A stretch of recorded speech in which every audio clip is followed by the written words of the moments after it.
Yeah. Oh, Go. sorry.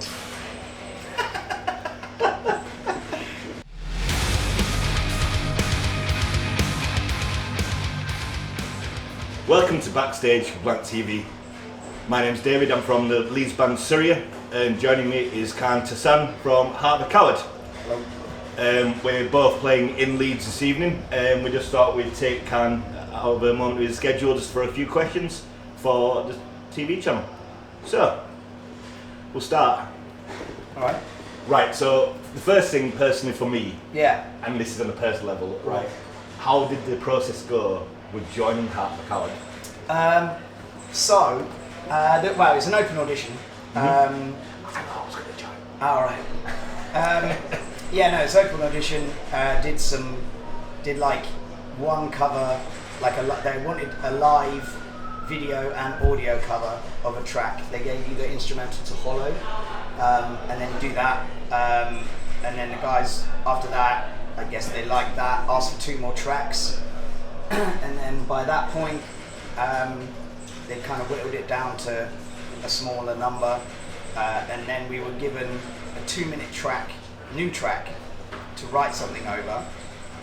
And then it was more about like the creative side of being in the band and how you work within that, like, rather than just performance level. Yeah. Because they weren't necessarily looking for like a carbon copy. The one of the Jamie, family but they member wanted to something join. to like, Somebody else fit in with the for mold. things to like progress as well. Yeah. So it was more about writing with them, seeing how that worked, and then after that, I knew it was down to the final 3, and then that's when you learn a half-hour set, came and did a jam, and then I went from there. But it was about 6 months in total, which is pretty long. Wow, that is Yeah, pretty yeah. long, is that?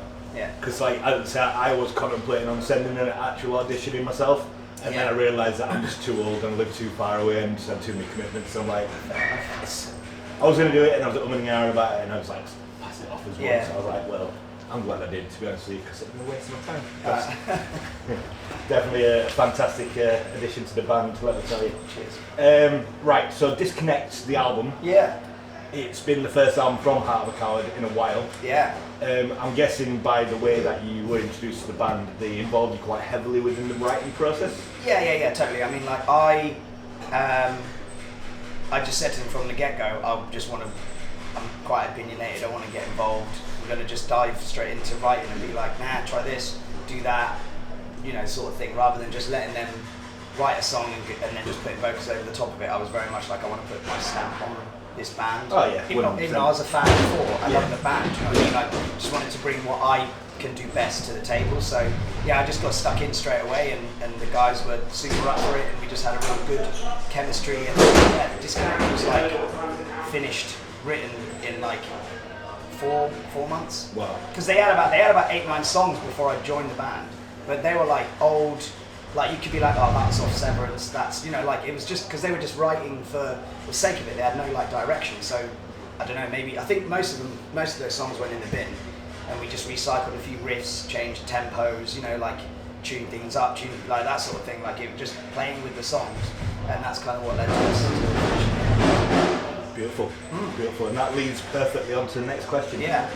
So, Disconnect covers an array of topics and emotions, and is also quite political at times. Yeah. Could you elaborate on any of the other tracks, like Culture or Lies or Collapse, and are you political in any sense outside of the band?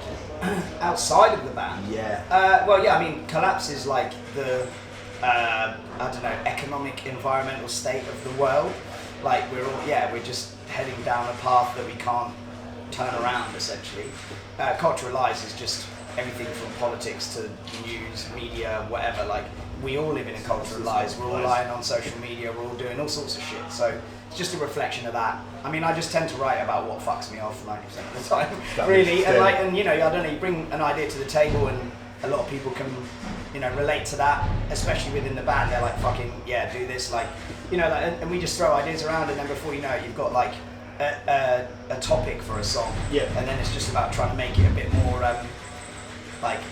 not too direct, make it a bit more like poetic, if that's the right way to put it. Do you know what I mean? I get it. Sometimes you can write stuff and it's just a little bit too like, boy, do you know what I mean? Like, it's literally like getting a nail gun and putting it at someone's head. Exactly, yeah. It's just like, so you need to try and shave the edges off, make it a bit more. Make it a bit more vague. Yeah. A bit more. This is what we've fucked off about, Yeah. but it's not aimed directly at this guy. Yeah. This You still have to guess. Yeah. Isolation is the band's most recent music video. It is. It's a beautiful chorus and a powerful song. Can you tell us a bit about the song and where and when the video was shot?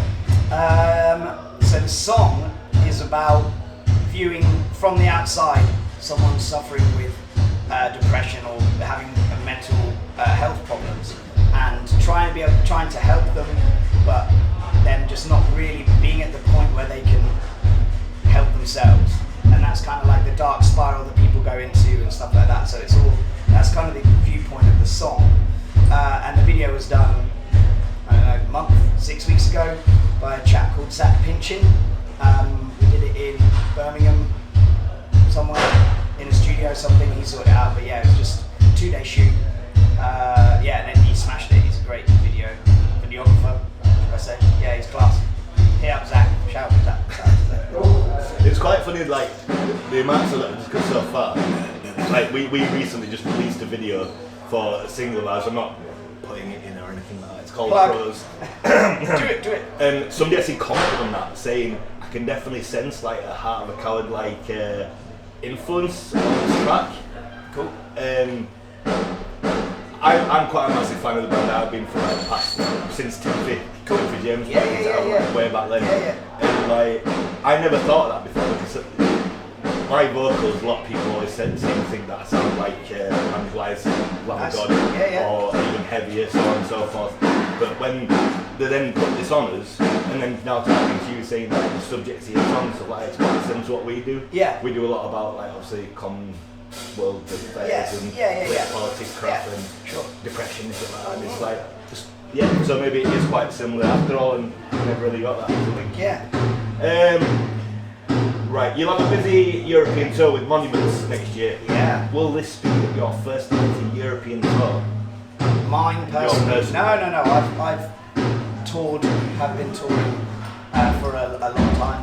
Are you friends with Sam Butterfield? Yeah, I know Sam. Yeah. So when you first joined Heart of a Coward, I'm quite good mates with Sam. And he brought us up and all that. Yeah, I've been touring for a long time with my old band, No Consequence. So we toured Europe and stuff a bunch of times. I decked singing for Monuments back in the day, years and years ago. So I used to work in touring as well. Like, so I'm not scared of a nice long tour. So yeah, we're all good. Good. Looking forward to it. Yeah, man, it's getting sick. I can't fucking wait. Yeah. It's just, that'd be like literally that'd be a wet dream come true with that. Yeah. Touring with Monuments. Yeah.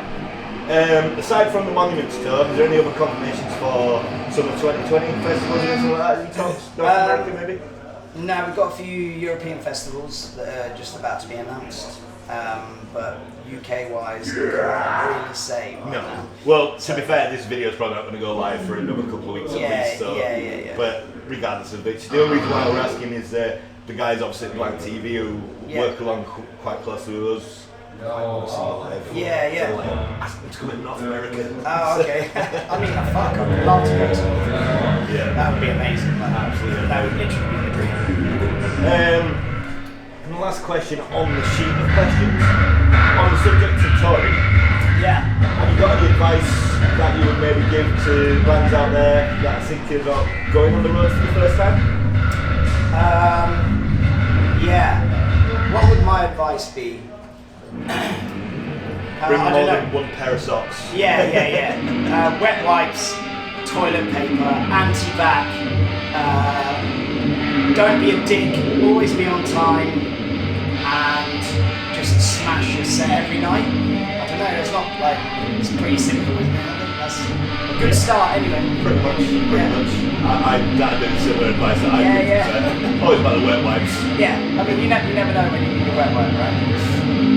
Especially after smoking. Yeah, especially after. Man, my trousers smell so bad. Like, it smells so bad. It's only got like 4 shows, but the sweat. It's like peeling them off. Sweating on my shins. Do you know what I mean? Like, it's bad. Probably shouldn't wear trousers, but hey, what are you gonna do? You can't wear shorts in England. No, fuck no. No, Fuck no.